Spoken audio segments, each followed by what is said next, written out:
Queridos, eu fico muito feliz de voltar aqui.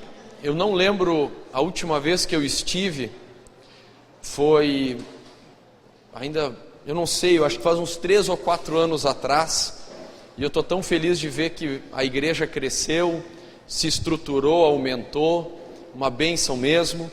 Os meus pais congregam aqui, o Francisco e Eliane, está ali o Francisco, aquele homem muito bonito. Tem mais cabelo que eu, meu pai. E a minha mãe e a minha esposa, a minha filha, ela bateu a cabeça muito forte hoje à tarde no chão. E ela está com vômito, já vomitou chegando aqui na igreja, vomitou dentro do carro.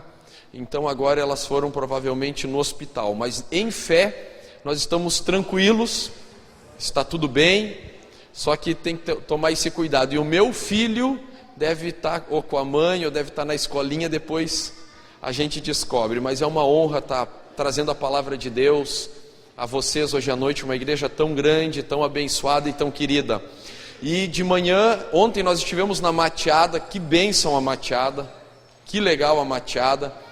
E hoje de manhã nós estivemos com os líderes, irmãos, e os líderes sobreviveram. A liderança dessa igreja é top, hoje eu vi. Passou na prova de fogo. Quem estava aqui hoje de manhã, levanta a mão. Vocês são top das galáxias.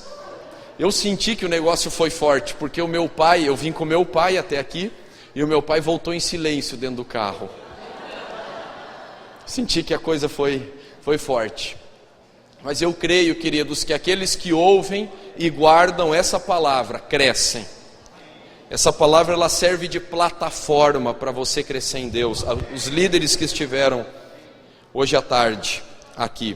E eu quero compartilhar contigo hoje à noite uma palavra de desafio, muito simples, mas uma palavra de desafio. O tema é crescei na fé. É um mandamento de Deus. Crescei na fé. Vamos dizer juntos? Crescei na fé. Mais bonito. Agora você puder dizer para a pessoa que está do seu lado, crescei na fé, querido.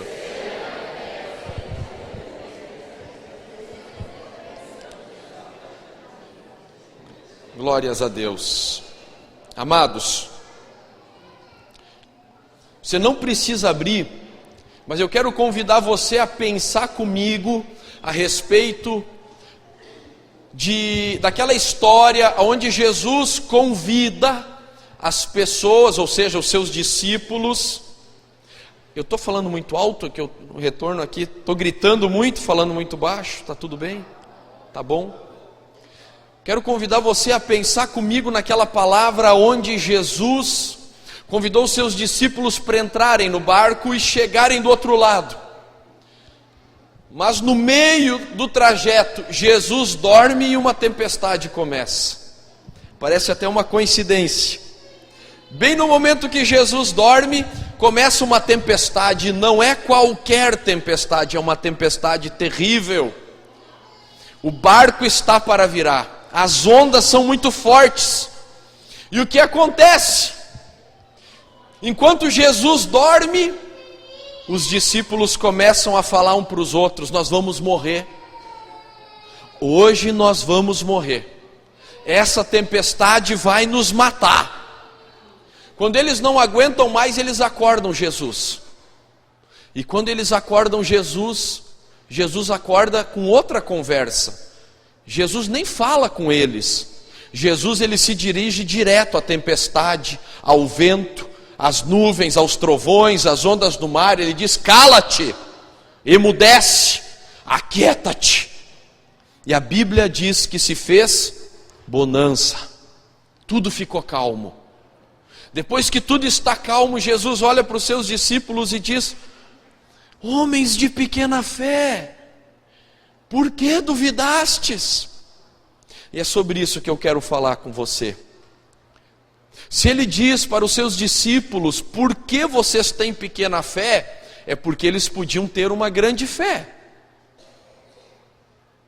Está junto comigo? Está entendendo isso?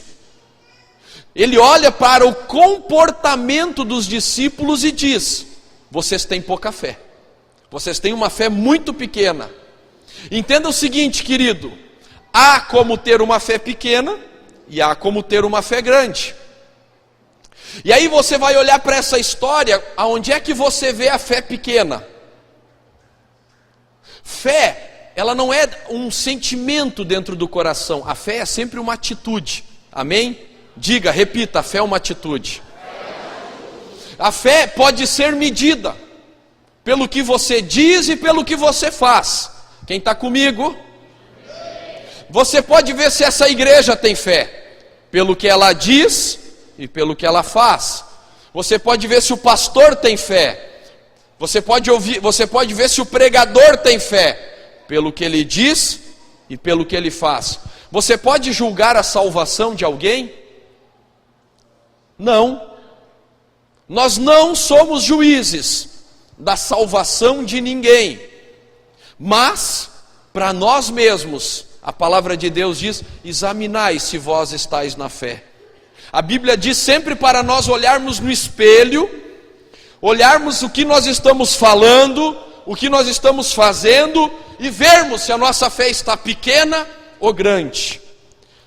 Efésios capítulo 4, versículo 15 diz: agora, cresçamos em tudo, seguindo a verdade em amor, cresçamos em tudo naquele que é o cabeça, Cristo. A Bíblia diz que nós precisamos crescer em tudo. Você quer saber qual a primeira coisa que nós precisamos crescer? Você já sabe, né? A fé. É a primeira coisa que nós precisamos crescer. É a fé. Amém, querido? A palavra de hoje é um mandamento: crescei na fé. É um desafio. Por que eu preciso crescer na fé? Porque se você não crescer na fé, a fé vai te matar. Por que eles não morreram naquele barco? Por que eles não morreram? Por que a vida deles não acabou? Porque o único que tinha fé acordou. E ele se chama Jesus. E quando ele está dentro do barco e a nossa fé acabar, ele se levanta para tomar o nosso lugar. Ele tomou o nosso lugar na cruz e toma o nosso lugar na tempestade, e ele nos levanta e aponta o caminho e nos faz chegar na outra margem. Posso ouvir um amém? Vocês estão comigo? Agora era para aplaudir Jesus, aleluia.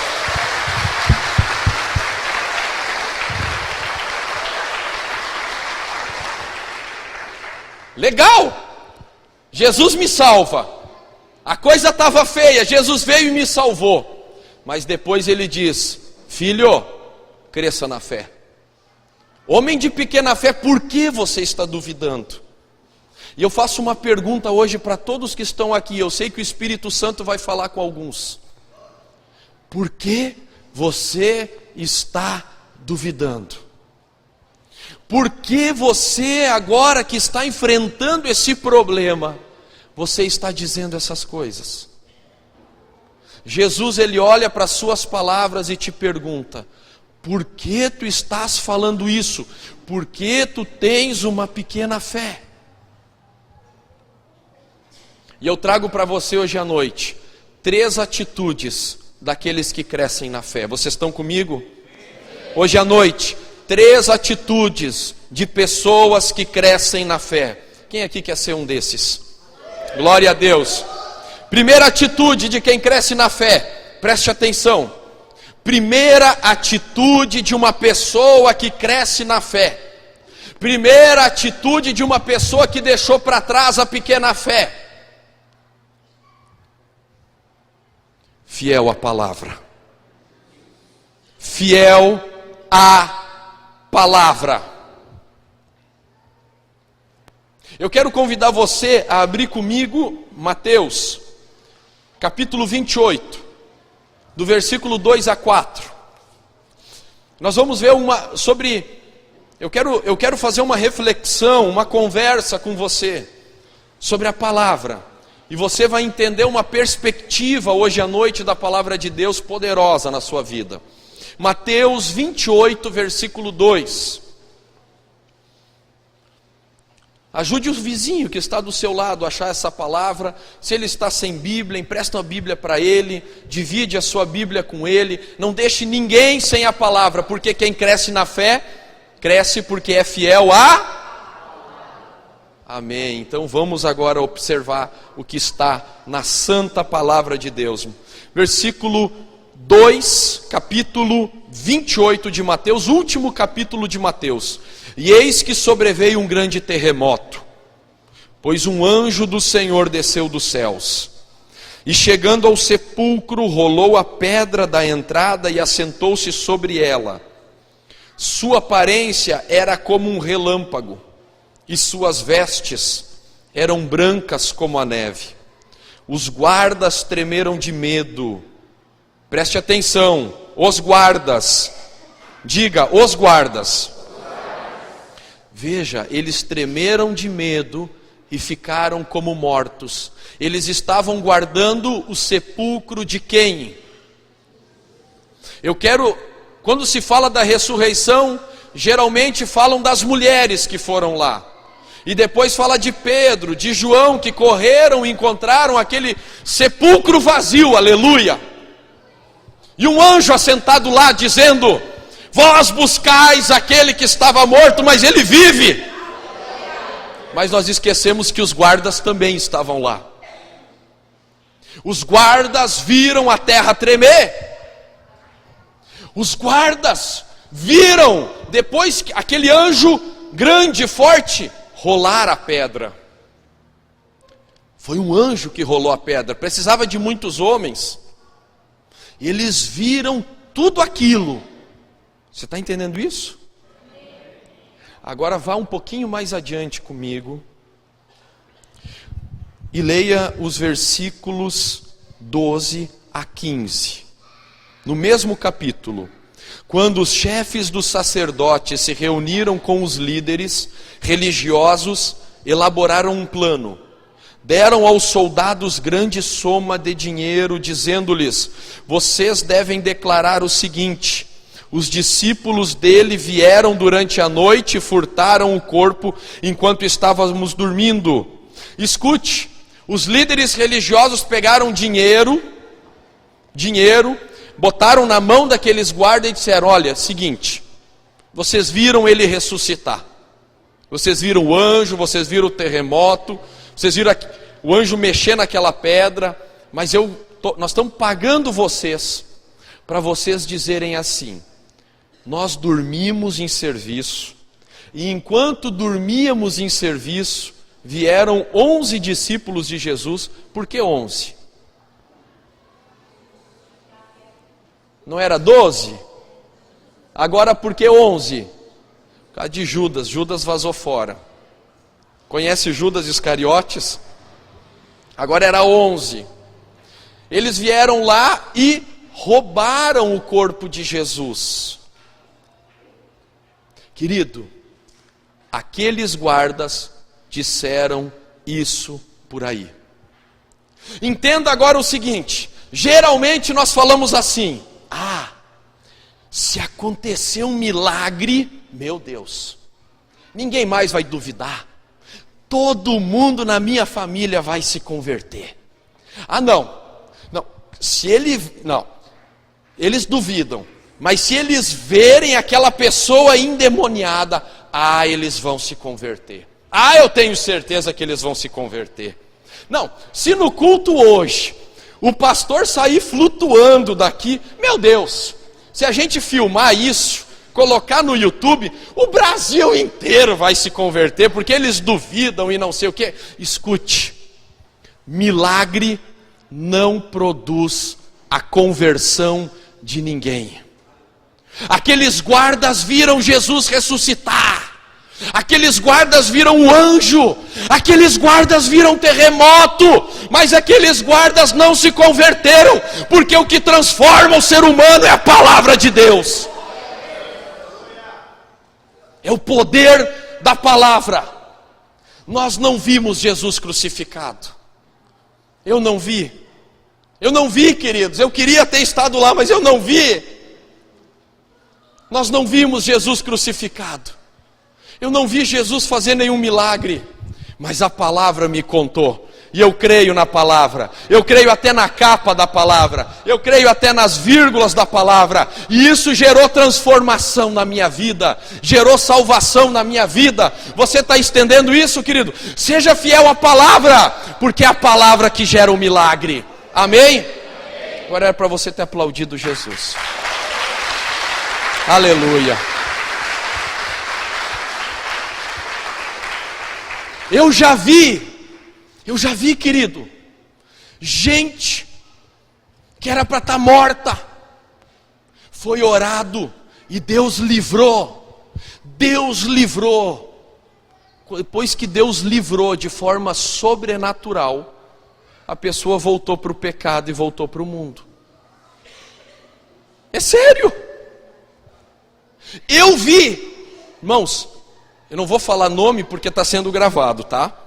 Mas depois eu te dou o endereço e o telefone da pessoa. Pessoas foram curadas de AIDS lá na igreja. Pergunta para mim se elas estão na igreja. Voltaram para fazer aquilo que estavam fazendo. Mas pastor, foi milagre? Foi milagre. Mas escute, é a palavra. É a palavra. Não é o milagre. O milagre fortalece a tua fé, mas é a palavra que gera a fé para um milagre. Você quer ver milagre? Você quer ver milagre? Seja fiel à palavra. Seja fiel à palavra. Você já ouviu aquela frase? Deus é fiel. Tem adesivo. Tem gente que faz tatuagem. Deus é fiel. Deus é fiel a quem? A mim? Não. Deus não pode ser fiel a mim, porque eu falho, eu mudo. E se a fidelidade de Deus está ligada à minha pessoa, conforme for a minha atitude, eu perco a bênção de Deus. Quem está entendendo?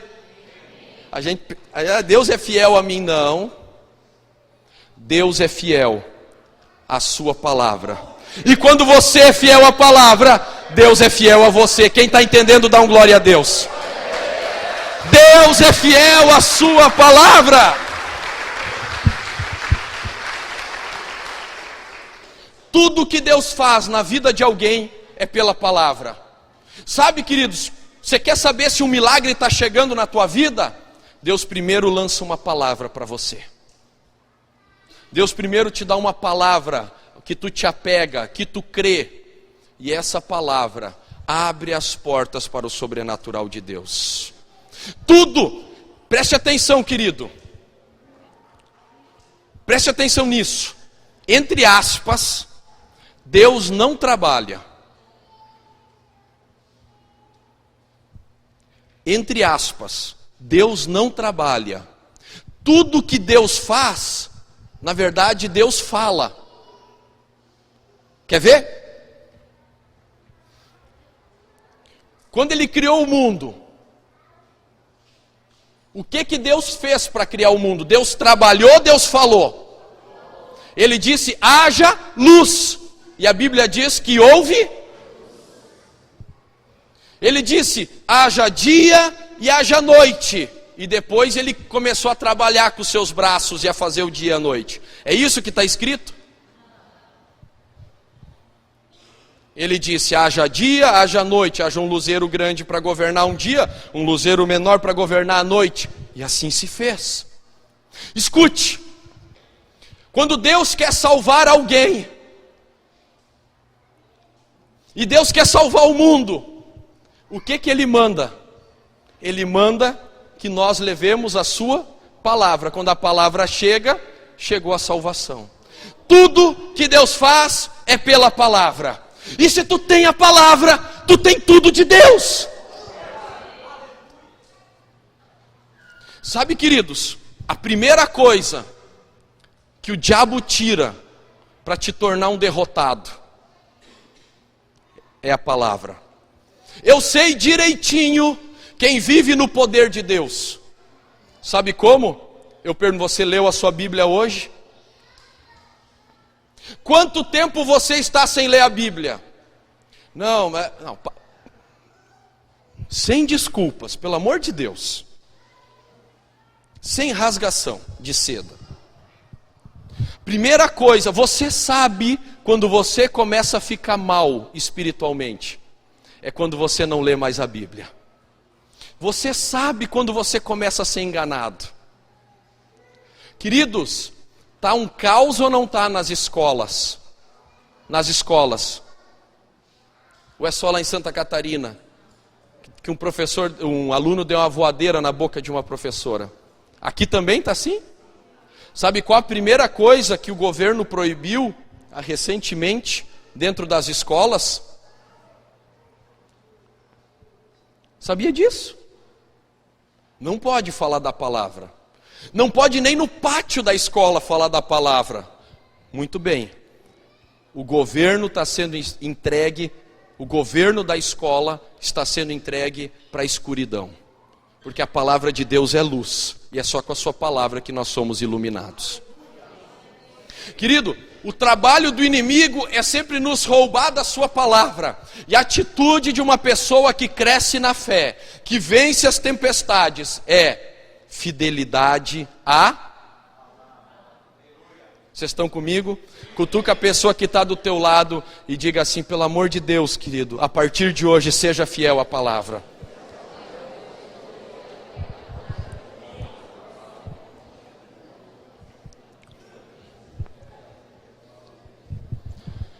Tem dias que eu leio a Bíblia. Tem dias que eu leio a Bíblia, meus amados irmãos, e eu não estou com vontade. E a minha cabeça está cansada. E eu não sei se aquilo, parece que eu não estou aproveitando nada. Mas então eu lembro que Jesus disse, as minhas palavras são espírito e vida. Pode ser que com a minha cabeça eu esteja cansado e eu não esteja tendo um bom proveito. Então, intelectualmente não está sendo bom, mas espiritualmente o meu espírito está sendo alimentado. Quando eu leio a Bíblia, mesmo que eu não entenda. Por isso que eu leio até as genealogias. Porque é espírito e vida. O meu espírito sai fortalecido. Você vai me perguntar, como é que foi hoje a sua leitura? Eu digo, foi difícil. Eu estava muito cansado. Eu estava muito agitado. Parece que eu não conseguia aproveitar bem. Mas então por que você leu? Porque o meu espírito recebeu. O meu homem interior foi fortalecido com a palavra de Deus. O que a Bíblia diz sobre a própria Bíblia? Porque a letra mata, mas o Espírito vivifica. Às vezes nós estamos crescendo no conhecimento da letra e estamos morrendo espiritualmente. Porque a Bíblia diz em 2 Coríntios capítulo 8, versículo 1, o conhecimento ensoberbece, mas o amor edifica. Então muito crente está crescendo no conhecimento da letra, se tornando mais soberbo, menos humilde. Uma pessoa que não vai pedir perdão para ninguém nunca, por causa do tamanho do seu orgulho, porque acha que conhece um pouquinho a mais. Mas outros estão bebendo do Espírito e da vida, e estão se tornando mais parecidos com Jesus. Cutuca a pessoa que está do teu lado. O Senhor está falando contigo hoje à noite, meu irmão.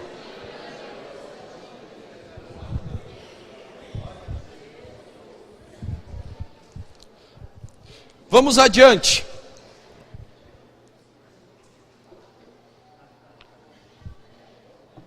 Segunda atitude de uma pessoa que cresce na fé. Você que está anotando, anote aí. Segunda atitude: permaneça firme na provação da sua fé. Se tem fé, essa fé tem que ser provada. Essa fé tem que ser testada. Se tem fé, e a fé é verdadeira, pode ser pequenininha, tem que ser testada essa fé. Entenda, querido, nós achamos assim, a minha fé está crescendo, então a minha vida vai ficar mais fácil. Deixa eu te contar uma coisa. A minha vida é de mais provas do que a média das pessoas que estão me ouvindo hoje. E sabe por que isso não me entristece? Porque é pela provação da fé que eu me torno mais forte naquilo que Deus me deu. Queridos, se você vai crescer na fé, então você tem que passar pelo teste da fé. Jesus, ele disse para Simão Pedro: Simão, Simão, Satanás pediu vocês para peneirá-los como trigo, mas eu orei por você, para que a sua fé não desfaleça. E quando você se converter, fortaleça seus irmãos. Lucas 22, 31 a 32. Jesus disse: Satanás pode provar a fé de Pedro. Eu permito. Por que você está passando isso? Se Deus é contigo, porque Deus sabe que a sua fé vai te levar mais longe. Pode atravessar isso aí. A fé que Deus já colocou dentro de você é suficiente para te tornar vencedor no que você está passando. Deus sabe o que você pode passar. Você não gostaria de estar passando. Você não deseja essa situação para a sua vida, mas a sua fé vai se tornar mais forte por causa dessa situação. E você vai se olhar no espelho e vai ver um leão no espelho. Você vai ver um vencedor no espelho, porque você sabe que você passou no teste. O que Jesus diz então para Pedro? Pedro, quando terminar a tua aprovação na fé, fortalece os teus irmãos. Nós precisamos de gente aprovada. Quem é o aprovado? É o que passou na prova. É o que passou na prova. Precisamos de pessoas aprovadas na sua fé. Nós precisamos. Quem aqui se candidata a fortalecer os irmãos com a sua fé? A crescer na fé e ser uma bênção na vida dos outros? Não, você não entendeu, querido. Quem aqui se candidata a crescer na fé, a enfrentar a prova e ajudar os outros? Deixa eu contar uma coisa para você, mesmo que você não quisesse, você vai passar pela prova. Mesmo que você orasse todos os dias: Senhor, livra-me dessa prova.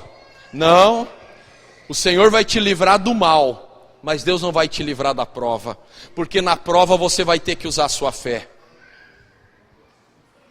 Quem está entendendo? Aleluia. Queridos, tem uma mulher que me chama muito a atenção.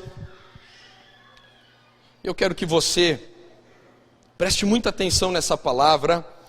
Acompanhe, abra Mateus capítulo 15, por gentileza, versículo 21. Mateus 15, versículo 21.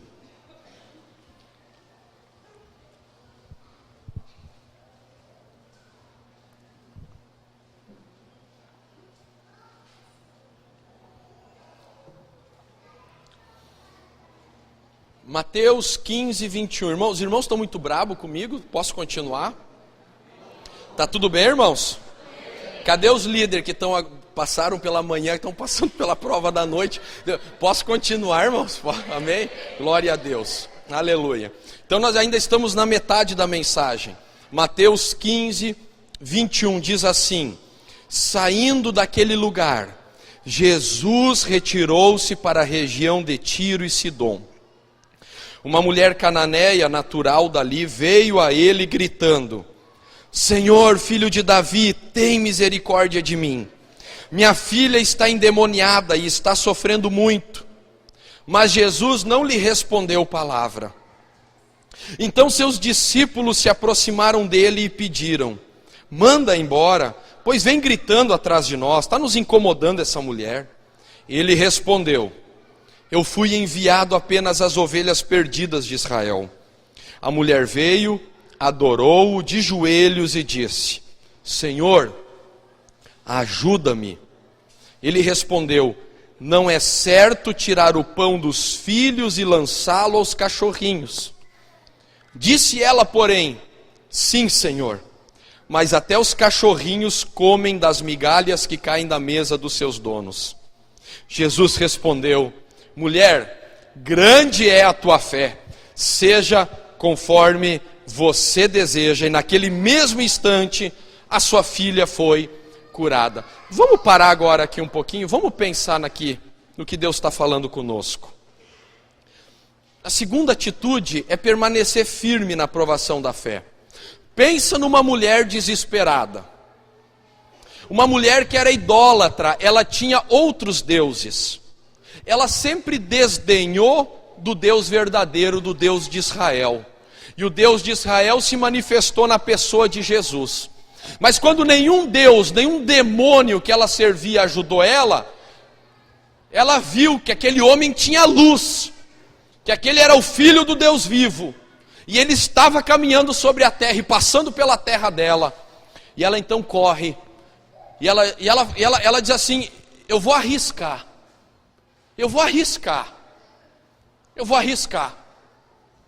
E ela pegou e começa a gritar: Jesus, filho de Davi, tem misericórdia de mim, porque a minha filha está horrivelmente endemoniada. Ela colocou toda a fé naquela oração. E a resposta de Jesus foi o quê? Shhh. Jesus ficou em silêncio. Jesus não respondeu nada para ela.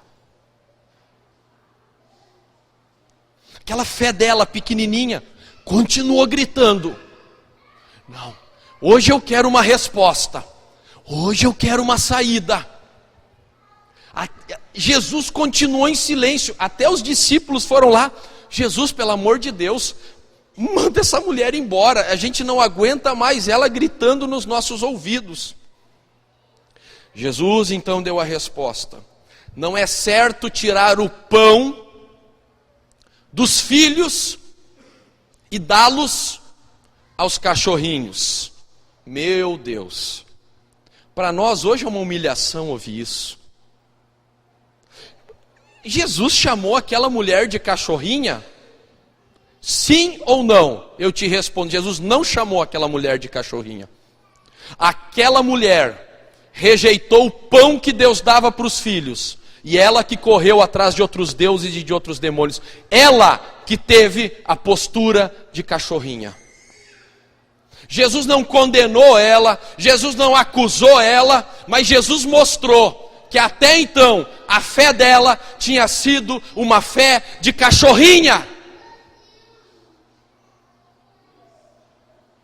Quem são os filhos que têm o direito ao pão em primeiro lugar? Qual é a primeira atitude de quem cresce? Alguém que estava ouvindo a pregação até agora, por favor. Qual é a primeira atitude de alguém que cresce na fé? Fiel à palavra. Quem são os filhos? Os fiéis à palavra. O pão é para eles. E agora é a hora de você olhar para a pessoa que está do teu lado atrás e dizer: o pão, o melhor de Deus é para ti.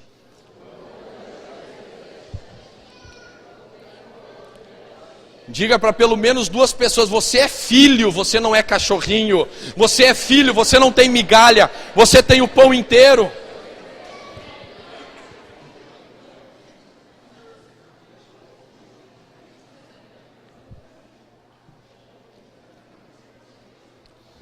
Por que a filha dela ficou endemoniada? Porque ela adorava a deuses que não eram deuses, eram demônios. Ela que tinha uma conduta sexual, moral, que abria as portas para os demônios trazerem tristeza, aflição, loucura e doideira para a vida da filha dela. Quem está entendendo? Ela foi provada até o fim para saber se ela queria mesmo. E eu te pergunto, quando ela passou na prova, o que ela recebeu? Jesus foi lá e tirou o pão dos filhos e deu para ela. Permaneça firme na provação.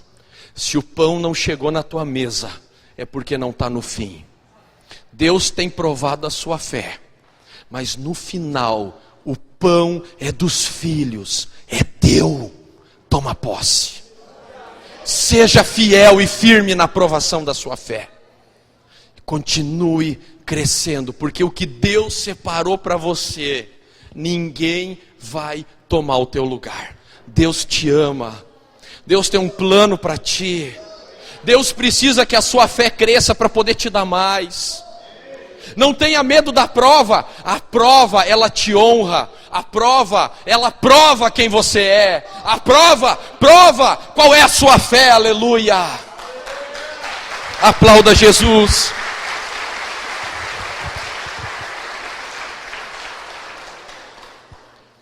Vamos lá, querido, por causa do tempo. Terceira atitude. Vamos comigo, qual é a primeira atitude de quem cresce na fé? Show, vocês são top. Segunda atitude de quem é fiel à palavra? Permanece firme na provação da sua. Terceira atitude de quem cresce na fé. Eu não vou dizer, nós vamos ler. Tiago capítulo 3. Abra lá. A palavra de Deus, em Tiago capítulo 3, versículo 4, diz assim: tomem também como exemplo os navios, embora sejam tão grandes e impelidos por fortes ventos, são dirigidos por um leme muito pequeno, conforme a vontade do piloto. De novo, tomem também como exemplo os navios. A santa palavra de Deus está dizendo para o cristão: tome como exemplo um navio. Olha, presta atenção.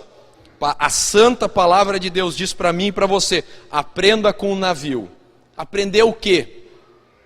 Que o navio ele pode ser muito grande, mas toda a direção depende da menor parte dele, que é o leme, que ninguém vê, está lá debaixo d'água. O leme vai dar todo sentido e direção para a sua vida. O que a palavra de Deus está dizendo para o cristão? Tiago capítulo 3 é o capítulo na Bíblia, assim como 1 Coríntios 13 é o capítulo do amor, Romanos capítulo 8 é o capítulo do Espírito Santo, 1 Coríntios 14 é o capítulo da oração em línguas, 1 Coríntios 12 é o capítulo dos dons do Espírito, Efésios capítulo 4 é o capítulo do ministério quíntuplo, e aqui, Tiago capítulo 3 é o capítulo da língua. O apóstolo Tiago escreveu sobre a língua.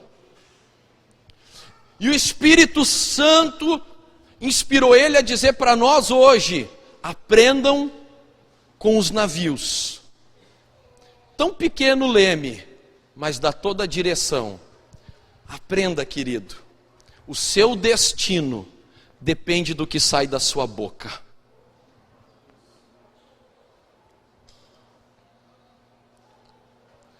Se tem algum cristão aqui de boca suja hoje, vai querer me bater lá na porta, mas eu vou te dizer muita coisa.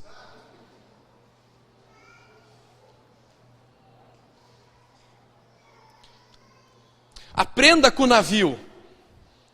Fé só é fé se sai do coração e se torna uma palavra na minha boca. Deixa eu dar um exemplo para você. Os discípulos tinham pequena fé, eles estavam passando por uma tempestade. Olhando para a tempestade, eles olharam um para os outros e disseram o quê? Vamos morrer. Eles acordaram Jesus e disseram: Jesus, tu não se importa conosco? Está aí dormindo e nós aqui quase morrendo na tempestade? A fé deles não era uma fé suficiente para livrá-los da tempestade. Como é que eu sei isso? Como é que você sabe isso? Por causa da língua. Por causa do que eles falavam. Como é que eu sei que Jesus era aquele que teve fé? Porque ele se tornou aquele que olhou para o problema, falou com o problema e disse: chegou a tempestade, agora acabou, eu estou dentro do barco.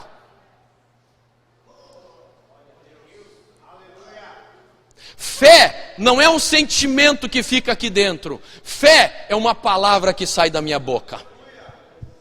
Por isso, você já parou para pensar no que Jesus diz em Mateus capítulo 12, versículo 37? Porque pelas tuas palavras tu serás justificado ou condenado. O meu destino eterno depende da minha palavra. Assim como o navio, não importa o tamanho do navio, depende do leme, não importa se você é rico ou pobre. Não importa se você é um crente de 30 anos ou de 2 semanas. O que você vai viver depende do que está saindo da sua boca.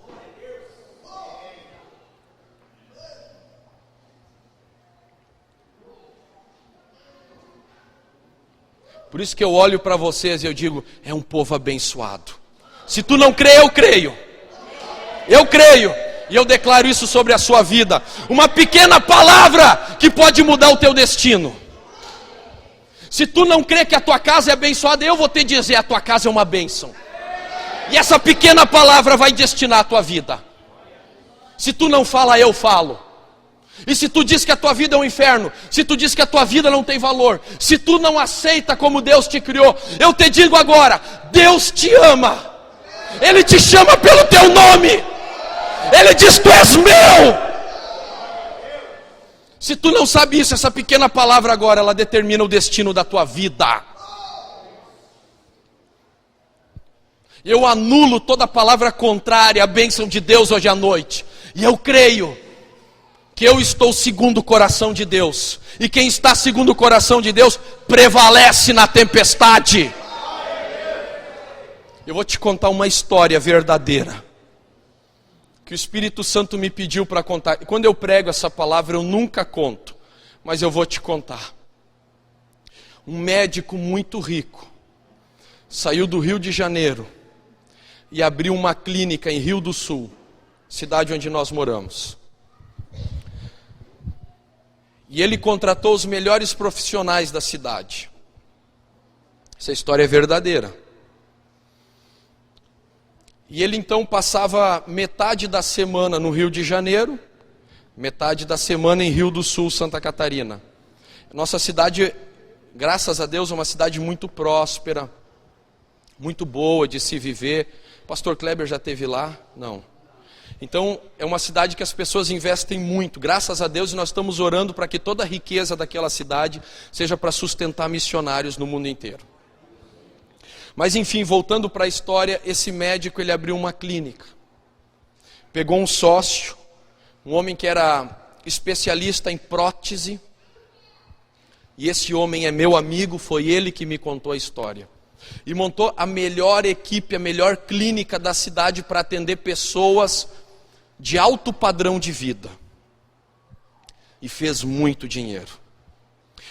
Ele contratou 2 funcionários, um para limpeza e outro tipo portaria. Eles eram muito humildes, muito pobres. O da portaria era um senhor um pouco mais velho, que era presbítero numa pequena igreja, num bairro bem pobre da nossa cidade. E o menino que fazia limpeza, bem pequenininho, magrinho,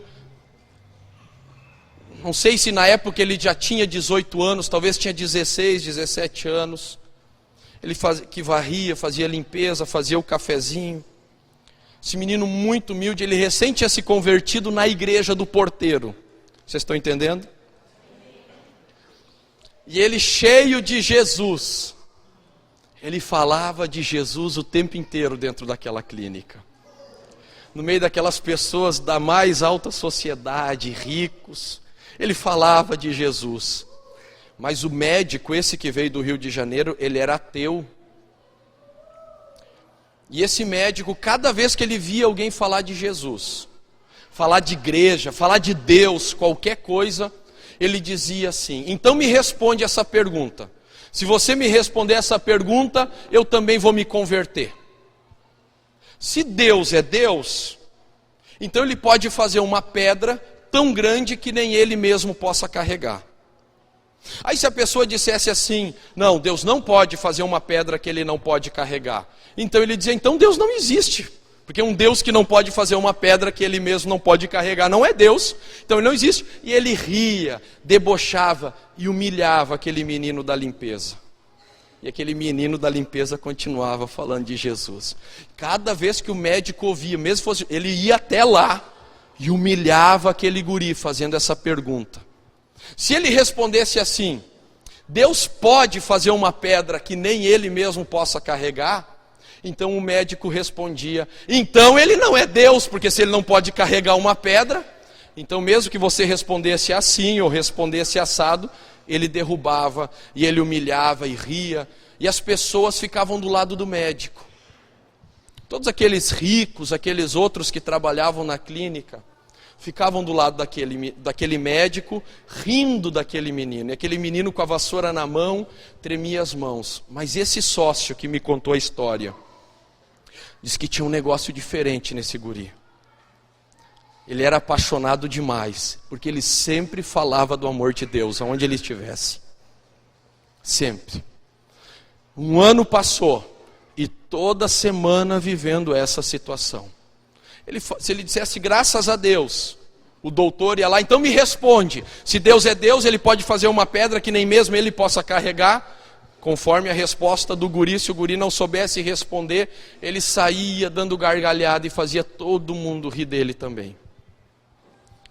Um dia, uma segunda-feira de manhã, aquele menino chega bem cedo lá, e vai para esse sócio, e diz: o doutor fulano já chegou, eu preciso falar com ele. Não chegou.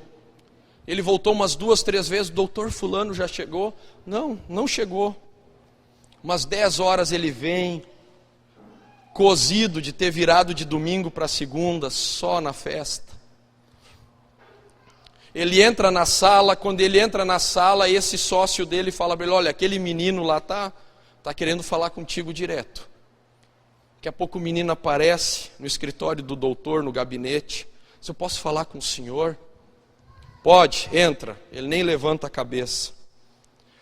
O menino disse: essa noite, Deus mandou eu vir falar algo com você. O médico pega e dá uma batida em cima da escrivaninha bem alto, fala um palavrão, e diga: não acredito que tu vem com essas coisas. Aí o menino já começa a tremer. Aí o menino fala assim: como é que é aquela pergunta mesmo que o senhor sempre faz para mim? Se Deus é Deus, ele pode fazer uma pedra que nem mesmo ele possa carregar? É essa a pergunta. O que tu vai me dizer? Eu estava orando essa madrugada e Deus pediu para dizer que essa pedra que ele criou é você. E ele não pode carregar você, mas ele te ama muito. Aquele médico, ele pega e dobra o joelho naquele momento e começa a chorar naquela clínica. Ele começa a chorar, que as pessoas lá no atendimento começam a ouvir o que está acontecendo. Ele diz: meu Deus, tu existe. Meu Deus, tu existe. Ele abraçou aquele menino. E esse sócio que assistiu tudo aquilo, saiu aquela segunda-feira, procurou uma igreja, se converteu e hoje é pastor, é meu amigo, é pastor lá na cidade. E foi ele que me contou a história.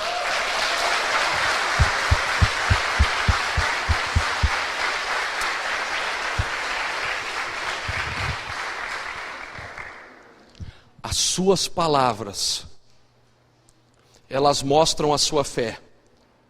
E essas palavras determinam o seu destino. Nós precisamos de pessoas que nem esses meninos. Nós precisamos de gente assim. Gente que não sabe muita coisa, mas gente que vai orar e Deus vai falar. E até os médicos vão dobrar os joelhos e dizer: você me disse o que ninguém mais me disse. Você me deu uma resposta de algo que eu pensei que Deus não existia. Essa noite, querido, eu quero convidar a vir aqui na frente para nós orarmos juntos. Somente aqueles que querem ser cheios de fé. Aqueles que querem ser cheios de fé. Pessoas que têm essas 3 atitudes. Qual é a primeira atitude? Qual é a primeira atitude? Qual é a segunda atitude? Firmes. No quê? Qual é a terceira atitude? Use a sua boca para fazer com que a sua fé trace o seu destino. Use as suas palavras para traçar o seu destino. Porque Deus, o Espírito Santo, estará com cada palavra que você diz e que vem do coração de Deus. Se você é esse que quer ser cheio de fé, e você diz: Senhor, eu tenho visto que no barco, no meio da tempestade, tem saído da minha boca o que não era para sair. Eu estou falando com pessoas que já viram muita coisa de Deus, mas que de repente a fé foi perdendo gasolina, foi perdendo combustível. E hoje estão esperando Deus fazer alguma coisa tremenda para voltar a acreditar. Deus não vai fazer algo tremendo, Deus vai só te dar uma palavra. E você vai ter que sobreviver com essa palavra, e essa palavra vai trazer o pão que é dos filhos para a tua mesa também.